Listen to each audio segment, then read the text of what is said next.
Hey everybody, day 2 of my Aldi Advent Calendar beer tastings. Uh, you know, uh, Here we go.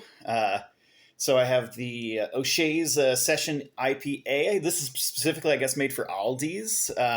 O'Shea's is apparently a little brewery down in County Carlow, south of Dublin. I would last time when I previewed this, I said it's a lovely hilly county. I was thinking of County Wicklow, which is south of Dublin as well, which is like where Glendalough is, and it's really beautiful.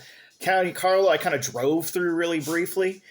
So I'm sure it's lovely. I'm sure it is in fact south of Dublin. It features O'Shea's Brewery. So, no hate on County Carlow, but it's probably no County Wicklow. So sorry. At least it's not Donegal. Got my Guinness glass, which is totally inappropriate for an IPA. This is like most Irish beers, actually fairly low ABV, much lower than an American IPA would be. This one's only 4%, hence the Session, right?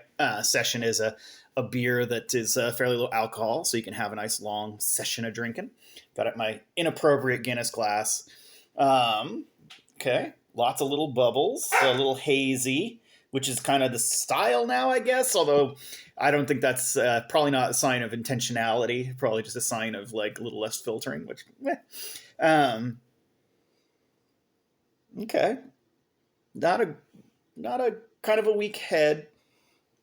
A little bit of kind of piney resin smells, nothing too heavy.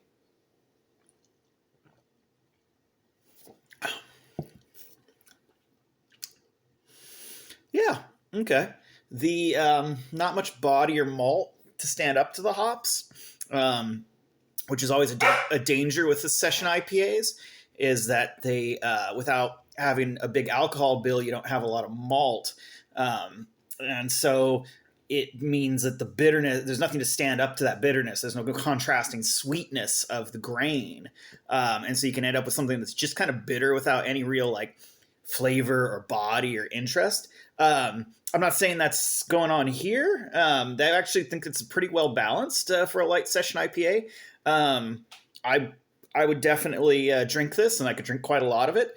At 4.1%, I think is where it weighs in. So yeah, I even in my diminished drinking shape, I think I could pound more than a few of these. If I was in Ireland and looking for something that's they only sell these at Aldi, so you wouldn't walk into a pub and find these. But if I was in Ireland and I was going to go out and I wanted something a little bitter, I missed my bitter West Coast IPAs, I would go and get a Galway Hooker, which is a really nice pale ale. It's made in Galway. It's named after a type of ship, the Galway Hooker. But for Aldi's, this is pretty good. They do another session IPA from O'Shea's I'm trying to remember the name of it. Clear Light or something like that. That's apparently won a few awards. This not so much, but it's really nice, very drinkable, which is, I suppose, what a session IPA should be. So, cheers to another pretty drinkable beer. Yeah. Tomorrow, I popped this one open and I told Min, my beautiful wife, I was like, ooh, here are the red flags, here are the warning signs. First off, green bottle, bad for storage, long-term storage, light heat, all that sort of stuff. High chance of skunkage. It says German-style lager, which is kind of an abused style that often doesn't live up to the quality it could be there. And it's actually Belgian.